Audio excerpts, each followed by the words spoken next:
The McAlvany Weekly Commentary, covering monetary, economic, and geopolitical news events. Words are signals. Signals are useful for creating impressions with a particular audience. It's psychological engagement. It's not truth-telling. Right? So, again, when you hear the words safeguarding security, peace, looking for democracy, a democratic world order, just, multipolar, like, this is not truth-telling. This is psychological engagement. Just to whom? Now here are Kevin Orrick and David McAlvany.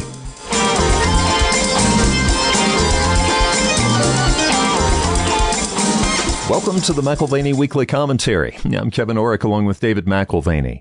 We were talking last night, as we always do on a Monday night, with Talisker, and you explained to me something that we should know intuitively, and that is the price of nails and how that actually tells us more about economics probably than a number of PhDs can today. So for want of a nail, the shoe was lost.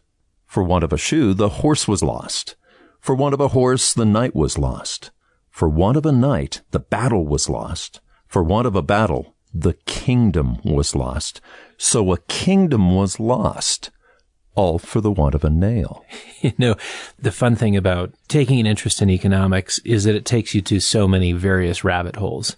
And the National Bureau of Economic Research had a working paper from December of 2021 on the price of nails since 1695. And A Window into Economic Change was the subtitle.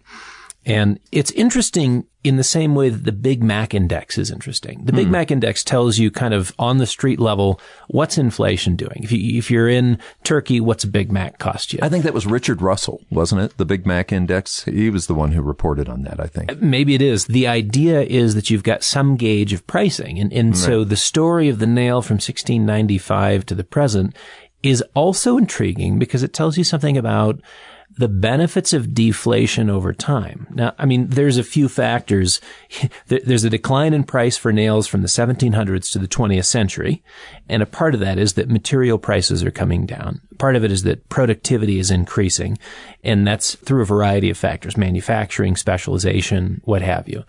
And as GDP grows, as you have greater wealth, the scale and scope of what nails contribute to GDP is shrinking through time. Then all of a sudden, mid-century, the 20th century, we see real nail prices start to rise, and they're still rising. So just like the Big Mac Index is telling you something, the price of nails does too. So do you want to tell us what it is telling you? I mean, I think I have an idea. When money is stable, you start to become more and more efficient as a society in manufacturing nails, and you grow as an economy. So like you said, the percentage of the use of nails as far as the growth of the economy goes away, the percentage drops down. But when you take gold, or when you turn a currency into something that's not stable, you start stealing that increased productivity and putting it in the pockets of inflation. Yeah, since the 1930s, we've had this notion that deflation is bad because we experienced a catastrophic asset price deflation, and now all deflation is bad. But if you go through the history of money in the British Empire and in the early American Empire, you see that there is a positive deflation where your dollar is buying you more, not less, through time. Which is good for us, I mean, as consumers, not bankers, but as consumers. And I think one of the big changes that occurred at around the turn of the century was that growth in government required growth in revenue. And so taxation became critical. Well, there's no sense in having your income increase without having to also pay taxes on it. There's kind of an interesting connection here between the deflationary impacts of the gold standard, where you may get the equivalent of a pay increase as things cost less through time. Sounds good to me. Right? As opposed to paying more in taxes. By the way, the Federal Reserve was created in 1913. So was our income tax. And nails started going up not long after that. Yeah. Huh? Yeah. So gold is a limiting factor.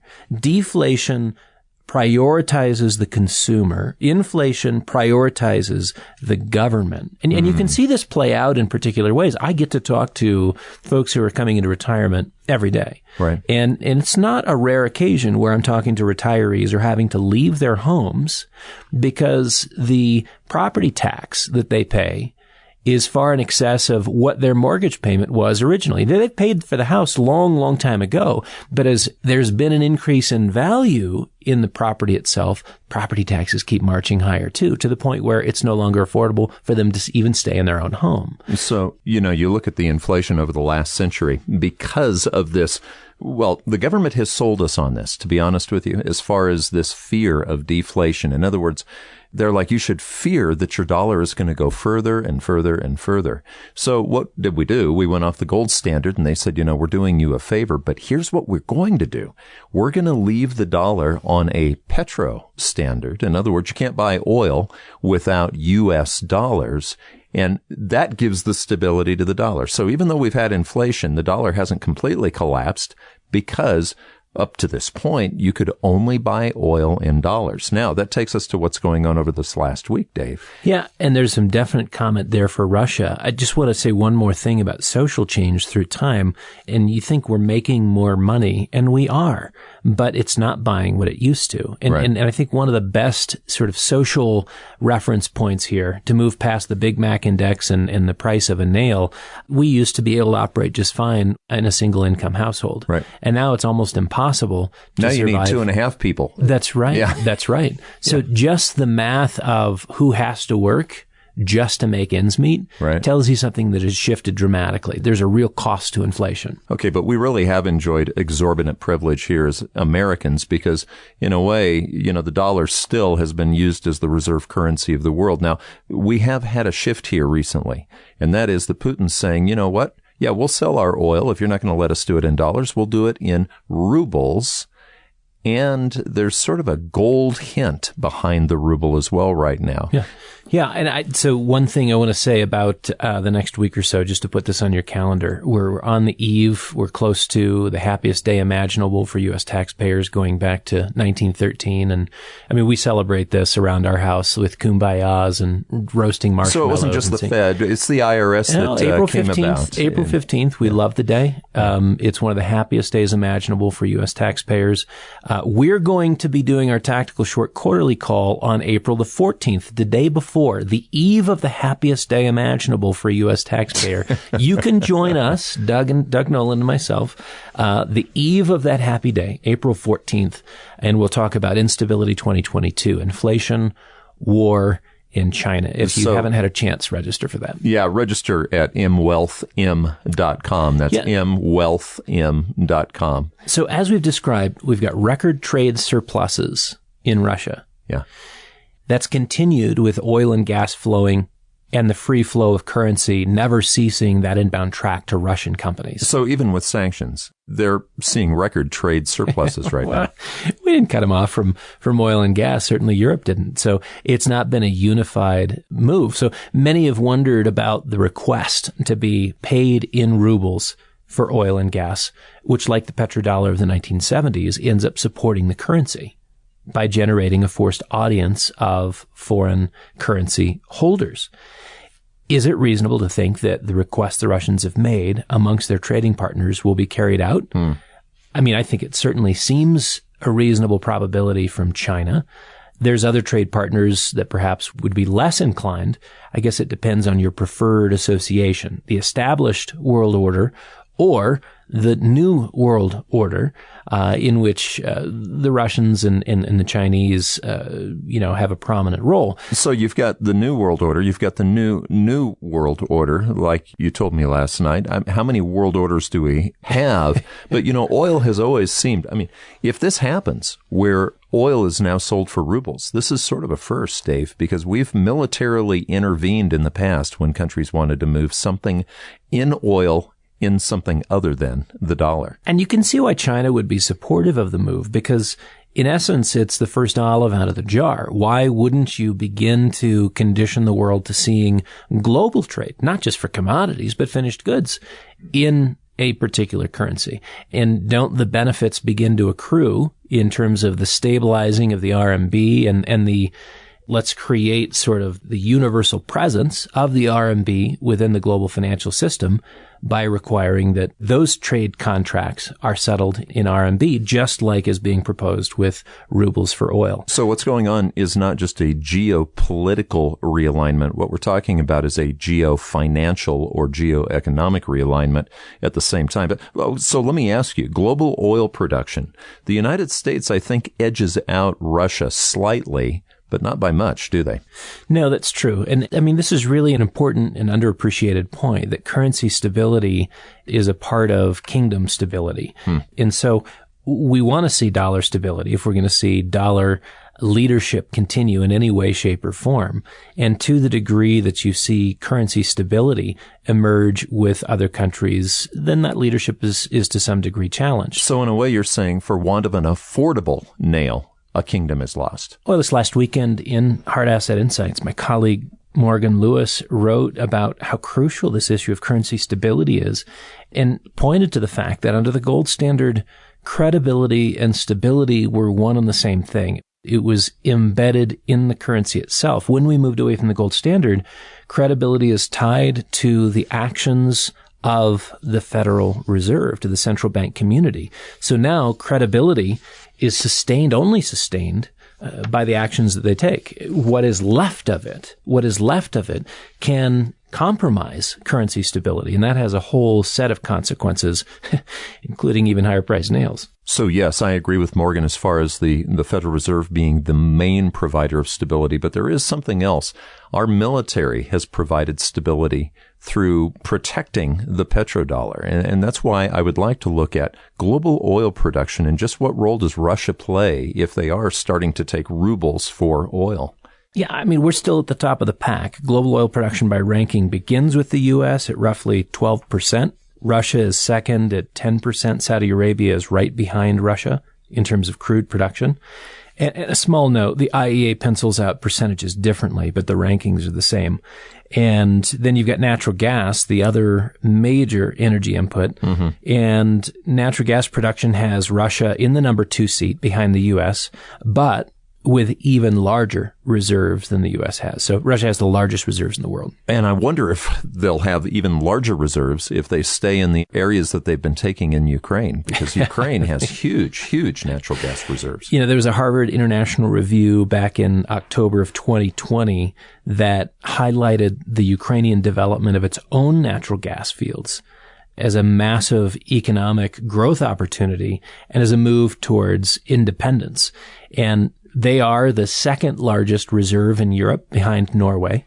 And that's before you count the deep water reserves. Most of those reserves, the onshore reserves, are concentrated in the Donbass region in the form of coal and natural gas. Which is Ukraine, yeah. Should it come as a surprise that the energy riches of Ukraine are the 2 areas where Russia has concentrated or supported conflict for nearly a decade. You've got Crimea and the Donbass. So at the end of 2020, BP did a research of global oil reserve supplies, production, and projected production going forward. And they listed Ukraine with 38.5 trillion cubic feet of natural gas reserves, 34 billion tons of coal, equal to about 3.2% of global reserves.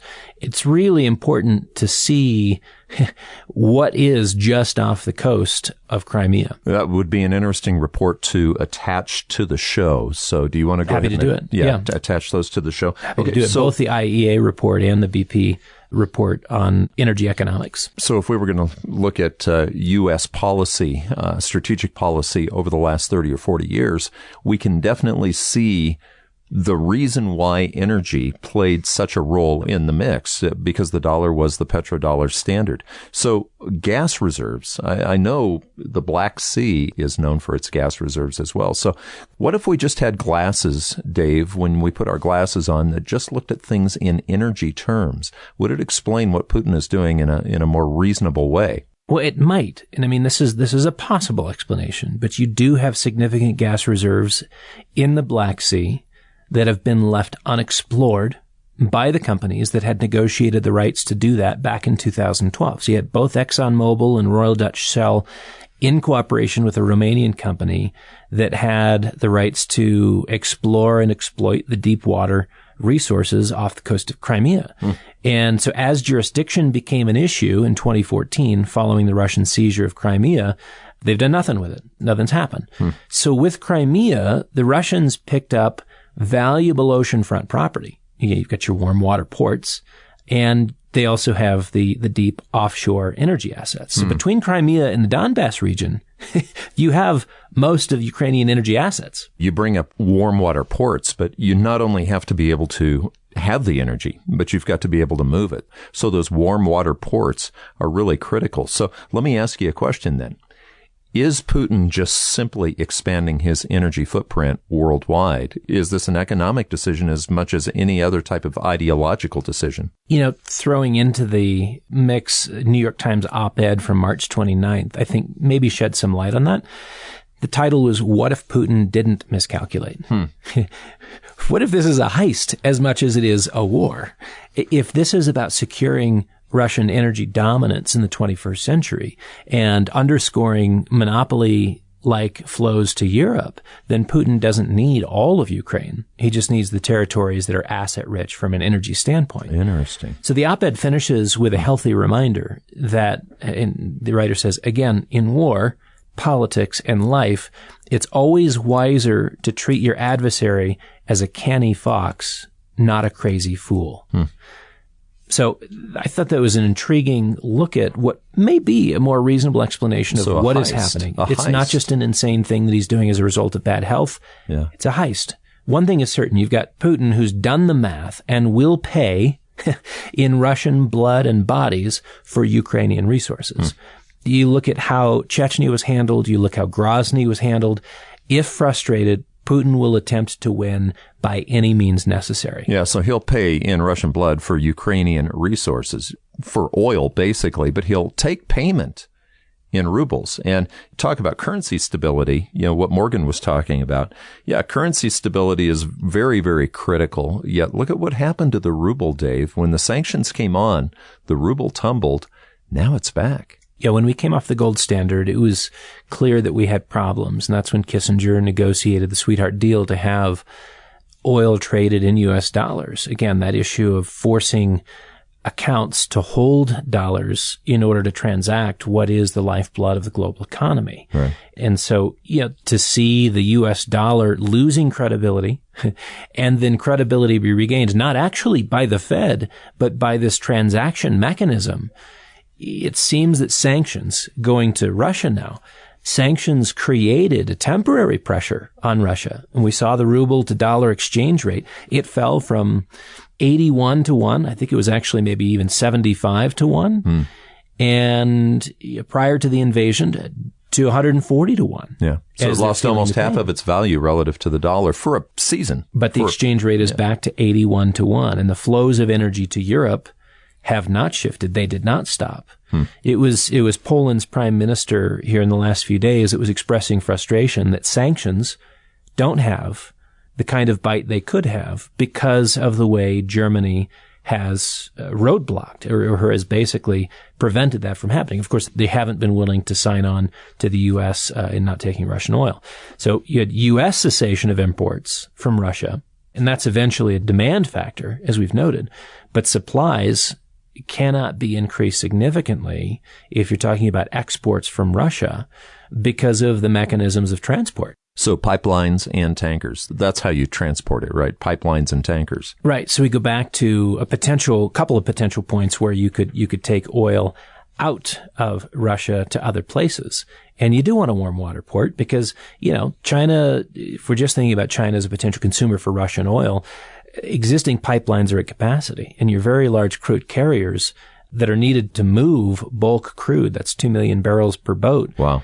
They take about a month and a half, 2 months to get to a destination, and that changes the economics of energy trade and energy finance for a lot of people. Changes the dynamics of that market pretty dramatically. But you can appreciate why oceanfront property is intriguing if you need to redirect and shift your supplies and sales, right? But your pipelines are already at capacity. Yeah. You were sharing something with me last night that was really fascinating. And I don't know if, I don't want to get too distracted on this, but these VLCCs, these extremely large tankers, their draft under the water is so deep when they're full, they can't get through the Suez Canal. And they can only be half loaded. So, you think about things. It's not just about, it goes from everything to, from war to pumping oil to moving oil, warm water ports.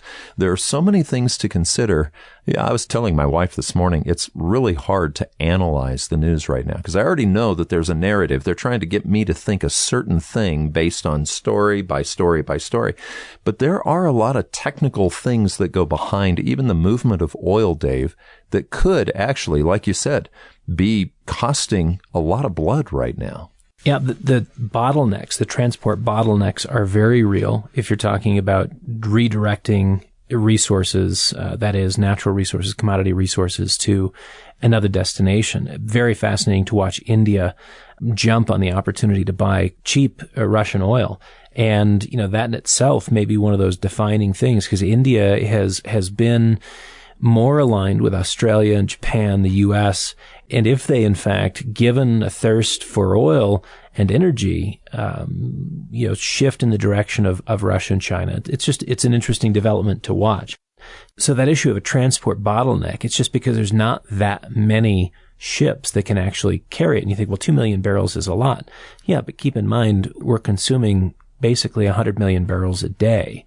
And there's 800 very large crude carriers on the planet. And these carry 2 million barrels per boat if they're full. Right. Okay. But can't go full through the Suez, which means you go from a 1 to 2 week straight shot, short distance, to something that could take as much as 2 months to deliver oil. Because they have to go another way. Right. Yeah. So you get 800 VLCCs, 700 Suez Maxes, 600 Aframaxes, and each one of those different grades of tanker is moving down from 2 million to 1 million to 600,000 barrels of oil which can be carried. And so, they're each designed for either short haul or long haul trips. But long haul, again, changes the economics of the oil business pretty dramatically. Isn't it fascinating? The Suez Canal changed politics for forever back in the 1950s, as far as Britain's hold on world empire. Now the Suez Canal is also factoring into what we're seeing today. So let's take it back to politics, though, because Biden got up and he said, well, this inflation is due to Putin. Okay. What is the inflation really due to Putin, Dave? There's no such thing as Putin's price hikes, except in the minds of Biden's speechwriters. Yeah. I mean, the February PCE, which is the preferred inflation metric used by our central bank, came out last week, and it confirms that inflation through the most current reported period was in motion prior to Putin. Again, remember, this is a February number, right? So it gets to 5.4%. We already had CPI reported and PPI reported for February, but we didn't have PCE. There is likely to be an additional bump because obviously, the March period is just ending. And the global inflation problem is not going to be solved if we think that Putin is the cause and therefore a regime change is the cure. And that this is kind of how it's being set up, which is it has its own dangers in terms of misdiagnosis from both an economic, inflationary standpoint, but also from a geopolitical standpoint. And again, it's not fair to say that inflation, as it showed up in the U.S. and globally, which you look at all the charts and all the statistics say that they predate the Putin buildup and invasion of Ukraine. This is where it is solidly in a speechwriter's mind. Okay, so inflation along with war, like I said before, for lack of an affordable nail, a kingdom could be lost. And you were talking about India realigning with Russia. But really, this whole Russian thing, it's China. It's China that we need to be watching, China and Taiwan. As we look at the horizon, you had just read a piece by Niall Ferguson. As we look at the horizon, what are the potential changes and outcomes that we should look for? Yeah. I mean, the Bloomberg piece that you mentioned, Niall Ferguson added some historical perspective to the current conflict. It was a piece titled 7 Worst Case Scenarios from the War in Ukraine. I think it's worth a read. He, too, is keeping a watchful eye on the Chinese and Taiwan and would not rule out the possibility of a world war. World War III scenario is not out of the realm of possibility as far as he's concerned. You've got Russia and Ukraine. That's one crisis. multiple other geographies are in play as well. And he highlights what he says is the increasingly aligned regional foes, the Arab states and Israel, which are not keen on seeing Iran with nuclear weapons. Mm-hmm. So look at U.S. foreign policy, where we're trying to resolve some sort of a negotiation with Iran that'll positively free up barrels of Iranian production, which could have a net positive effect on inflation and obviously fuel supplies for the world. But you look at how the Arab states and Israel are very keen on not having Iran just in the oil business as a competitor, but with hardened nuclear arms. Mm-hmm. So if Iran's oil supplies could take some of the import pressure off of a reduced flow to the U.S. from Russia, I see the rationale. But you've got a bunch of other people, again, the Arab states and Israel, which would say, we appreciate your rationale, and it's short-sighted. Yeah, but what about our strategic reserves? Can't we just continue to tap into that? I think I know the answer to that. Well, that's last week's deal. So speaking of last week's strategic petroleum reserve promise, sure, we got the release from the SPR. Is it a big deal? Yes and no. I mean, it's helpful for a short stretch, but it's actually very unhelpful in the long run. Keep in mind that, I just don't want to forget this, Schumer was the lead protest behind not topping off our reserves in 2020 when the prices were scraping zero and teen levels, right? So we had the opportunity to fill it to the brim, and there was a huge protest. Environmental concerns, we're decarbonizing, blue. So the problem with a reduction in reserves now is that it's not a sustainable choice. What's the encore? Where are the reliable flows coming from thereafter? You're essentially burning through an existing and finite stock of barrels versus fixing a flow issue. Right. So we've got an oil issue, but I look at the players right now that are on board, Dave. We've got China, which is a nuclear power. We've got India, which is a nuclear power. We've got Pakistan, nuclear power. We've got Russia, nuclear power. We could go on, but not only nuclear power, but I read an interesting book on the Soviet Union's buildup of biological weapons, and a lot of their ICBMs were actually armed with biological smallpox types of things. And so we have the potential, if the stories coming out of Ukraine right now are even half true of some of the massacres that are going on, even if they're half true, and I understand they're trying to manipulate the way I think. I get that. I don't necessarily know exactly what's going on. But if they're half true, Dave, and you've got somebody who can press a button in any of those countries, then this next decade, we should probably be prepared for things to change from this decade on for what we've seen over the last 30, 40, 50 years. Yeah, sure. Back to that Bloomberg article. Ferguson has put on a bet that he wishes to lose. He doesn't want to win this one. The bet's with Steven Pinker. It's the author of The Better Angels of Our Nature, back to 2012. The bet is that by the end of the decade, the world will have experienced conflict, either conventional warfare or nuclear warfare, which claims 1 million lives. So the academic argument that Pinker and many others put forward is that statistics show a decline in conflict since World War II. And so something different is happening. There's a bit of extrapolation going on, extrapolation of that trend, suggesting that peace is now more of what you can expect. Yet there's a wide acknowledgement that having been less prone to war since 1950, just because this short period of time suggests we haven't had as much, that in no way guarantees the future will be peaceful. It's that issue of correlation being different than causation, remember? So we have a hope-filled recent past, but not enough of the future unfurled to see peace and if this peace will hold. It's a little like the equity markets and investors, their tendency to extrapolate past performance into future expectations. We're warned not to do that. Past performance is no predictor of future results, but that's exactly what people do. 401k investors look up the best performing mutual funds from last year, which gave them the most money or could have given them the most money, and they allocate today's dollars into the most appealing offer. So I had a story occur in my own life over the last couple of weeks. I've got some neighbors that we don't know real well. I don't know them actually at all, but they were driving across our property and then using the subdivision's private road. And just literally cutting across your land. Cutting across our land because it was more convenient, and they're driving on our road. And, we all pay, the people who live in our little subdivision all pay $700 a year to maintain this dirt road that they're just driving on. I don't need to go on, but I finally broke down and built a fence, and I put no trespassing out. And I don't like having to do that with neighbors, but I had heard an old saying that good fences make for good neighbors, and they have stopped doing it. We didn't have to have an altercation, what have you. But I look at the last 40, 50 years, what you're talking about, Dave, and the good fences that we had, a lot of it had to do with the United States enforcing empire worldwide. That seems to be breaking down. The dollar's breaking down. Militaristically, we're breaking down. Politically, we're breaking down. So, what leads to war? Sometimes what keeps people from war is good fences. And, you've met this man, Christopher Blattman. Yeah, we're just a few weeks away from our conversation with him. We'll talk about war. We'll talk about peace. We'll talk about the issues that contribute to one or the other outcome. He's the author of Why We Fight. Yep. And I was glad to find in his bibliography several references to Bob Jervis.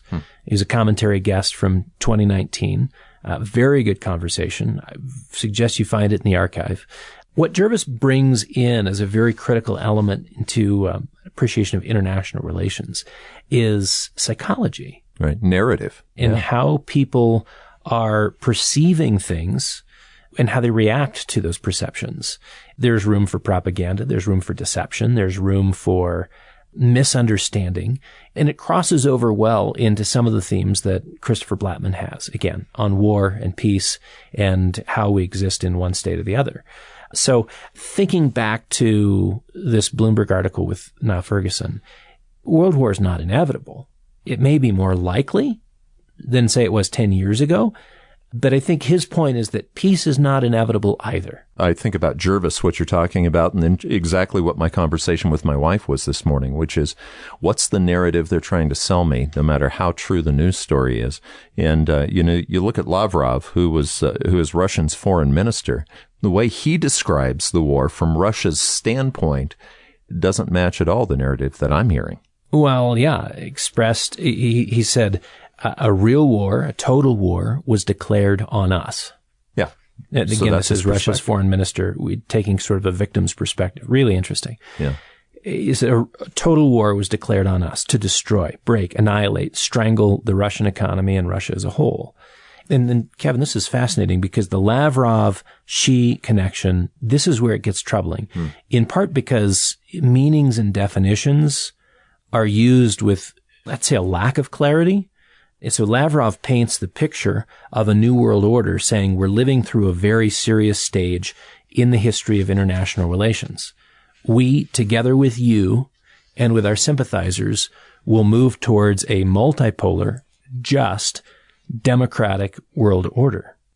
Yeah. Then in complement to that, you've got Chinese Foreign Minister Wang sort of echoing the same sentiments. There is no ceiling for China-Russia cooperation, no ceiling for us to strive for peace, no ceiling for us to safeguard security, and no ceiling for us to oppose hegemony. Yeah. Yeah. So the pincer move, Dave, 35 years ago, I read the book by Anatoly Golitsyn, New Lies for Old. New Lies for Old. Even the title, New Lies for Old. And, he predicted that the Berlin Wall would fall. I couldn't believe it when I read it, but sure enough, it did. But he also said within a 50-year period, there would be a Sino-Soviet agreement that would basically enable them to be a superpower that is much larger than the United States or Europe. Getting the band back together. Yep. Wasn't there a song, Back in the USSR?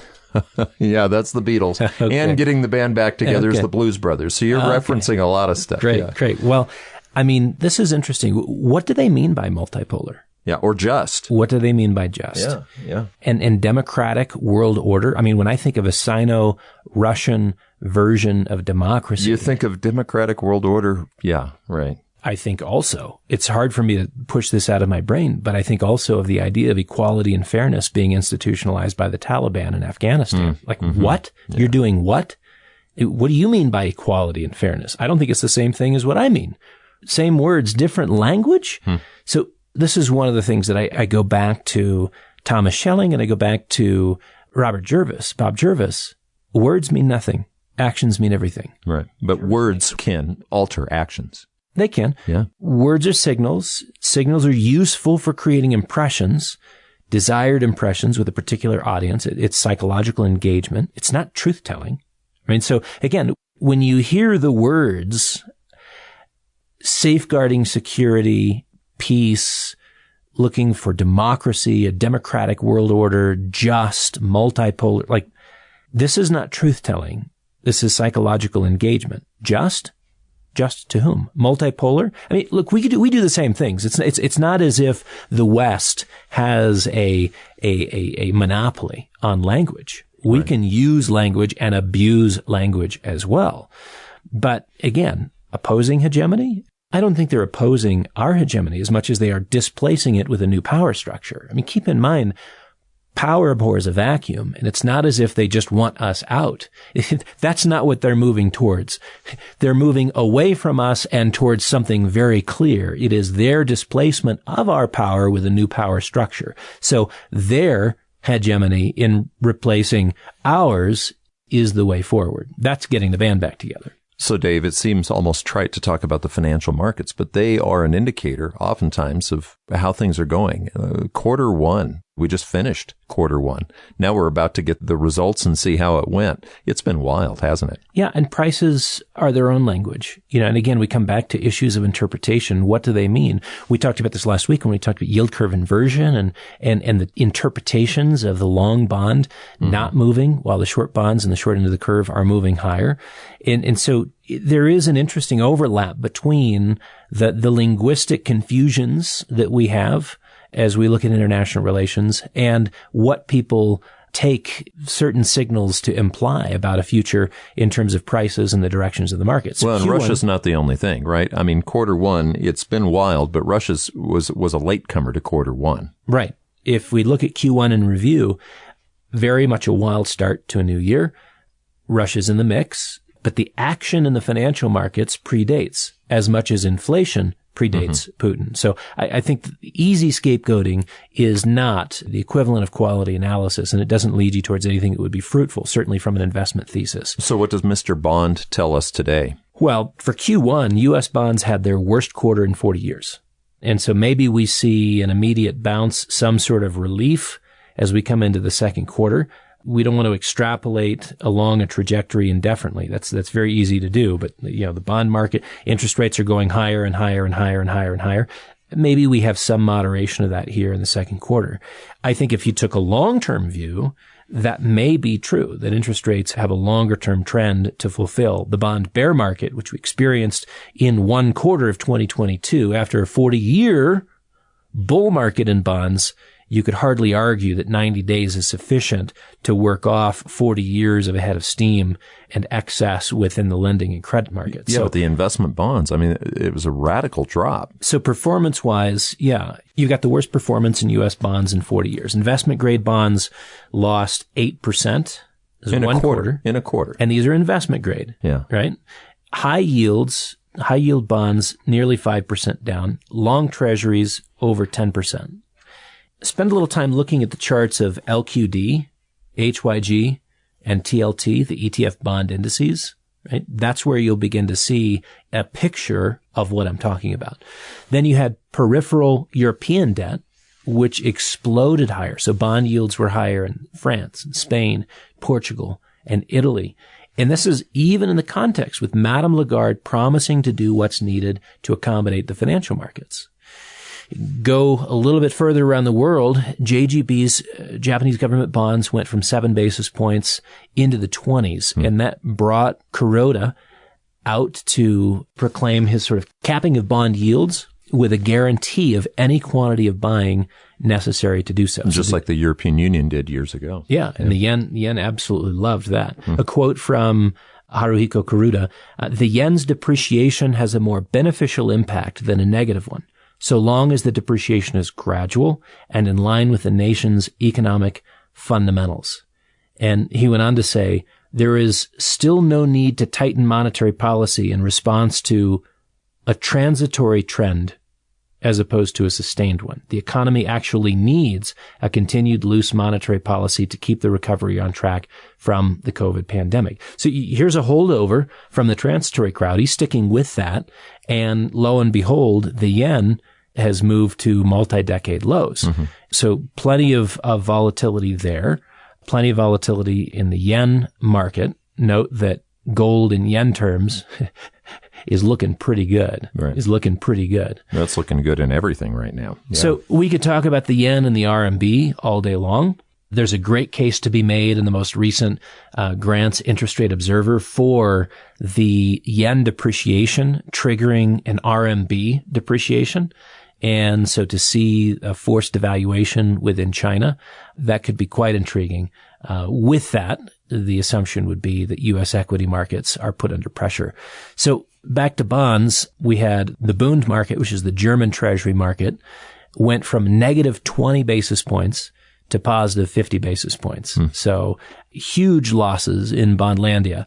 And in what is considered a boring and safe asset class was in the first quarter. Real turmoil. And bonds are no hedge for inflation. This quarter, gold added $100. Silver came up $1.25. But oil, let's say you were to annualize any of these numbers. Oil up 33%. I mean, and look at the other commodities. It's just huge. So commodities had huge moves in the first quarter. All asset classes had very intriguing moves. You mentioned gold up $100, silver, call it $1.25. Crude up 33%. It was trading 50% higher during the quarter and then moderated that with the Strategic Petroleum Reserve translates release. To gasoline. And in addition to that, the closing of the Shanghai business activity that basically put it under quarantine. So gasoline was up 41%, at least gasoline futures, natural gas 51%, nickel ended the quarter up 55%, aluminum, this is one quarter, aluminum 24%, iron ore 39%. Zinc was up 18%. So those are your industrial commodities. It's worth noting that going back to the 1970s, you had a move higher in your industrial commodities, which basically topped in 74 and then moved lower. And inflation continued higher for another 6 years. Right? So it becomes something more than a commodity move. Inflation is not just commodity prices increasing. Yeah. And that's, I think, one of the things that is key if you're talking about the psychological aspects, not just the numbers, the math, the widgets and digits and bushels and barrels and everything else that's moving. Speaking of ag, they moved painfully higher as well. Cotton was up 23%, soybeans up 20%, corn was up 26%. Wheat finished the quarter up 34%, but in a pretty wide trading range, and it was as high as 77%. During the quarter. Yeah, and you brought up last week that corn, the Chinese have 70% of the corn. Oil, they have 70% of the oil. They have 80% of the copper. So the Chinese made a really interesting play a couple of years ago, didn't they? Because the commodities are paying off nicely. I think you could figure Russia in the mix as well. Yeah, we're spending our petroleum reserves to lower prices. They continue to hoard. And it may be because they've got more on the timeline and they've got a longer timeline than we do. So at the tail end of the quarter, Biden announced the invocation of the Defense Protection Act. And he's looking at the inflation numbers. He's saying we have to increase what we can do for electrification of vehicles. And we've got to get batteries moving again. We've got supply issues and we need to resolve that. So the invocation of the Defense and Protection Act is to increase the sourcing of minerals needed for EV batteries. Maybe that's going to open up domestic production. I doubt it because you'd have to get the EPA on board and get some permitting done. We have some really intriguing resources between, mines, well, not mines, but properties that could be turned into mines up in Minnesota and in Arizona. And in Nevada, there's a variety of states that are stuck right now in the permitting process where we could bring online some of the largest in-ground deposits of copper, nickel, palladium, and a whole variety of things that would help with the EV cobalt, that would help the EV battery situation. Yeah, but wouldn't we rather be dependent on China? I mean, let's face it. Well, that's the irony, is I don't think we're going to move the needle even with the Defense Protection Act in motion. current sourcing is not predominantly domestic. Yeah. And the majority of processing for EV materials is dependent on China. So let me get this right. Okay, so we're dependent on China for electric batteries, okay, and what we need for that. We're dependent on the Russians to negotiate with the Iranians right now. Yeah, so the insanity factor here is it tells you something about the world we live in. We need the Russians to negotiate an Iranian deal for more oil for us. So they get nukes, we get oil. And we'll need the Chinese to grant us permission to move towards decarbonization. If commodity prices didn't send a signal of global dysfunction in the first quarter, I'm not sure what did. This is a crazy world. You know, you can watch commodities for more truth than you can the stock market. You can watch bonds for more truth than the stock market. But the stock market itself, which usually is the last guy standing, let's face it, the stock market doesn't pay attention to anything until it drops big. But equities, this first quarter, equities have not been the greatest place to be. Now, it's interesting. I listened to an interview with one of the chief strategists at McAlvany, I believe they're out of Australia, and you know, he had a theory about how Chinese equities were going to absolutely soar in the first quarter. And there was really elaborate, you know, description of what was going to happen. And this comes back to the difference between words and actions. Prices tell you something more clearly than the theory. Right. And it's price action, which you just can't argue with. So equities were mostly down. It's price action, which was telling you something. And I think we can interpret what it means. Spirited rally in the last 10 days cut those losses by a half to 2/3, which is intriguing and I think worth some comment. But even with that spirited rally in the last days of the quarter, the S&P was down 5.4%, the Dow off over 5%. The transports were worse than the industrials, which is very suggestive of recession being on the horizon. Transports giving you an indication of what is actually moving, stuff moving by rails and road, right? So the transports were worse than the industrials. And even worse in terms of performance and price action were the small caps and your technology companies in the NASDAQ 100. They finished the quarter off 9.8%. NASDAQ 100 finished off 9.8%, and that's after regaining 14% off the March 14 lows. So from March 14th to the end of the month, you've got a sprint in the NASDAQ 100. Some combination of short covering, some combination of chicanery and painting the tape into the end of month, end of quarter. Kevin, actually only Brazil, Mexico, and India. They were among the few equity markets which were positive in the first quarter. Brazil, Mexico, India. Just about everywhere else, and including in those places too, but about everywhere else, inflation, a global reality and a growing source of pressure on asset classes, made itself known, and geography was no protection. I was proud of McAlvany Wealth Management, though, because lest it sound like everything is off, you know, if you look at gold stocks and specialty real estate, infrastructure, natural resources, when you're placed in the right places, you don't have to have the same losses as just the general markets do. Yeah, positive first quarter for us. And I would just say this, that's no reason to work with us. You work with us because we've got a great team. You work with us because we've got a great process. It's a thesis that you may think matches the world we live in. And again, you get tested in real time. Price action tells you if the theory and the thesis is more than that. Well, part of the thesis. It's not that you win all the time. It's not that you win all the time. And you have to bet on whether inflation is transitory or not. I mean, those types of things, you know. I think if you were asked right now, is inflation transitory, you would say, no, it's not transitory. But there are other people who agree with you right now. I mean, think about Larry Summers. Right. So with all respect to Governor of the Bank of Japan, Haruhiko Kuroda, no, it's not transitory. Right. No. And Larry Summers would say the same thing. He was in a New York Times interview that emphasized that inflation has not been and will not be transitory. So yes, we have a supply shock, and there's kind of a variety pack of supply shocks, but different than the 73 supply oil shock, right? This is food, it's oil. We've got some complications and crossed currents with supply chains more generally. But echoing what we've argued over the past year, Larry in this New York Times interview said there's too much demand. And we're not talking about pent-up demand from the COVID lockdown debacle. We're talking about fiscal policy-driven excess spending, which was converted from services pre-COVID to product spending during and after COVID.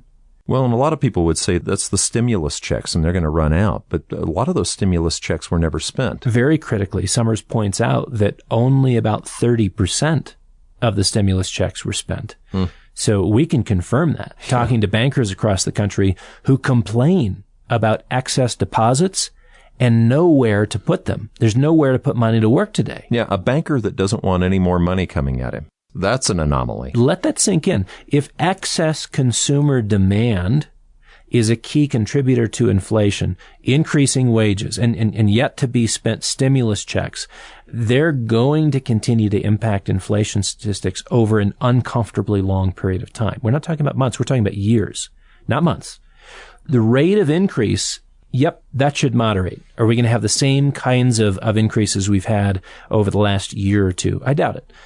But consider a 5 to 7% CPI range over a 3 or 4 or 5 year period. Right. And all of a sudden it begins to feel more and more like the 70s, where the negative impact of inflation, it's accruing, it's accumulating, and it's gaining force in terms of its impact, negative impact on a portfolio. It's gaining force over time. Yeah, one of the things that we've really gotten used to over the last couple of years is most people know that they can go get a job anywhere because there's just so much available and so much need. But I remember hearing a saying that, a recession is when your neighbor loses his job.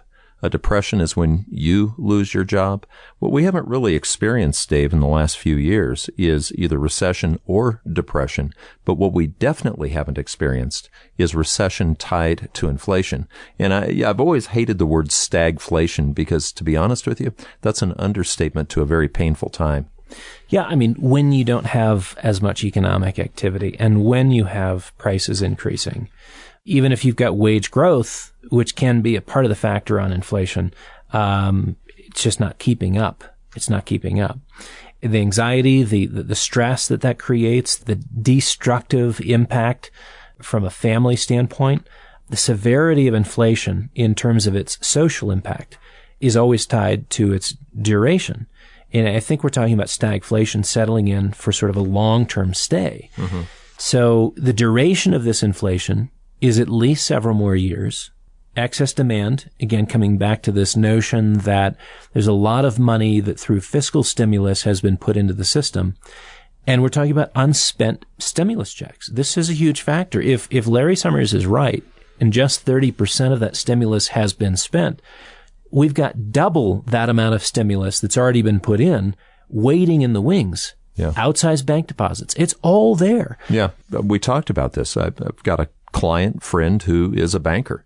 And, he called last week and he said, I've got all this cash coming in. I mean, I've got an amazing amount of cash that's come in over the last year. I've tried to stay on the sidelines because I understood what was going to happen to the bond market, but now I feel like I have to deploy it somehow. So as a banker, he's caught between a rock and a hard place. It's too much money on deposit, but inflation is eating that up. And the bond market right now, if he jumps in, will interest rates rise and that yield curve, invert again? And it's a tough time. This is one of the reasons why we spent some time last week talking about real rates and looking at the math of even as interest rates increase, if inflation hasn't moderated, you're still underwater. Right. So when real rates are negative, money today is worth more than money tomorrow. So demand is accelerated. And we're seeing the crunch that creates. Mm-hmm. It's on a magnified basis with supply chain issues, but take away your supply chain concerns and excess demand is still front and center. Jeffrey Gundlach was onto a similar line of thinking when he compared goods spending over the last 20 years and a chart showing a break in the uptrend in terms of consumer goods spending back in 2008 and 2009. That comes as no surprise. It's a global financial crisis. And then post-global financial crisis, goods spending recovers. And you've got a steady line of growth in consumer spending on goods from 2009 to 2019, an 11-year cumulative gain of 48%. then the fiscal stimulus you have from the government, and a 46% increase in consumer goods spending, not over an 11-year period, but in a single year. Wow. How do supply chains keep up with that? Yeah. And keep in mind, most of the stimulus checks are still unspent. That's what I'm getting at. There is a lot more fuel for the inflation fire. A lot more. Summers concludes that New York Times interview looking at a study of business cycle history. And he basically says, if you assume a 4% rate of inflation, so half of what it is now, right, that'd be nice, and a 4% unemployment rate, which is just a skosh higher than we have now, 3.6 as of last week. Those are both modest numbers. He would say, here's the math. You've got a 50% odds of recession next year, 75% odds over 2 years. Right. Right? Now, we have not had inflation moderate yet, and maybe we've got the benefit of a 3.6% unemployment number. So how you mix those two precisely, it's the 4 and 4, which gives you the 50 and the 75. Yeah, and he's not even looking at interest rates. I mean, we're in a rising interest rate cycle at this point. So, we talked last week that the Federal Reserve really can't have a Volckerization of interest rates, but you do have people like Brainerd who are talking about shrinking the balance sheet. You've got people who are talking about taking rates quite a bit higher. We've talked about how they can't probably do that, but Summers is only looking at inflation and unemployment rate in a rising interest rate environment, Dave. I don't know what the likelihood of a recession is, but I think we're there. Yeah, look, it's a good idea. If you're going to take away the stimulus, that makes sense. That's what they're supposed to do. That's their job. I mean, well, actually, they're just late. They're late. Very, very late. Yeah. So for Lau Brainerd to shrink the balance sheet, it's like, okay, master of stating the obvious. Sure, you should. Yeah. And Bullard wanting to pop rates and get them higher faster. Yeah, no problem. But you might have thought about doing that a year, 2 years, 3 years ago. So remove the punch bowl. Remember the old remove the punch bowl? William McChesney Martin made the case that the Fed should take away the punch bowl before the party starts. And in our case, the Fed brought $8 trillion, actually bought $8 trillion in assets to keep the party going. I mean, they were like refilling the punch bowl as the party went into the wee hours of the morning. So too little, too late is how the central bank will be remembered in this cycle. All they can do now is further exaggerate asset price volatility. I'm going to say this one last time, Dave, before we wrap up, but I'm going to change it just a little. For want of an affordable nail, the shoe was lost. For want of a shoe, the horse was lost. For want of a horse, the knight was lost. For want of a knight, the battle was lost. For want of a battle, the kingdom was lost. So the kingdom was lost, all for the want of an affordable nail. Ironically, Kevin, from my 8-year-old son, I get this the other day at the dinner table. Dad, what does the nail say to the hammer just before he gets hit? I'm screwed. You've been listening to the McAlvany Weekly Commentary. I'm Kevin Orrick along with David McAlvany. You can find us at McAlvany.com. That's McAlvany.com. Or you can call us at 800-525-9556. This has been the McAlvany Weekly Commentary. The views expressed should not be considered to be a solicitation or a recommendation for your investment portfolio. You should consult a professional financial advisor to assess your suitability for risk and investment. Join us again next week for a new edition of the McAlvany Weekly Commentary.